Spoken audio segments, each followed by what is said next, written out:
কোটা আন্দোলন চলাকালে তালেবানি কায়দায় যারা বর্বরতা চালিয়েছে তাদের ছবি ও ভিডিও ফুটেজ দেখে শনাক্ত করে ব্যবস্থা নেওয়া হবে বলে জানিয়েছেন পররাষ্ট্রমন্ত্রী ডক্টর হাসান মাহমুদ। জাতীয় প্রেস ক্লাবের সামনে ইউনাইটেড ইসলামী পার্টি আয়োজিত সহিংসতা বিরোধী মানববন্ধনে তিনি বলেন, সরকার প্রত্যেক হত্যাকাণ্ডের বিচার করতে বদ্ধপরিকর।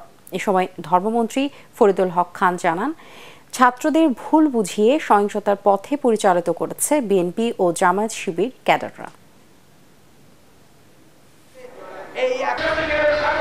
তালেবানের স্টাইলে বর্বরতা চালানো হয়েছে।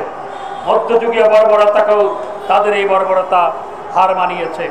এটি কোনো ছাত্ররা করে নাই। তারা ভেবেছিল যে এখানেই শেষ। আমাদের কাছে সমস্ত তথ্য আছে, ভিডিও ফুটেজ আছে, ছবি আছে।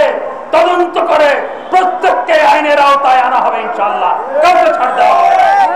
সারা বাংলাদেশবাসীকে জানাতে চাই, আসুন আমরা ঐক্যবদ্ধ হয়ে এই ধরনের সন্ত্রাস, জঙ্গিবাদ, নৈরাজ্য, সহিংসতা, আগুনে পোড়া যারা করেছেন তাদেরকে আমরা শনাক্ত করে আইনের আওতায় এনে তাদের শাস্তির ব্যবস্থা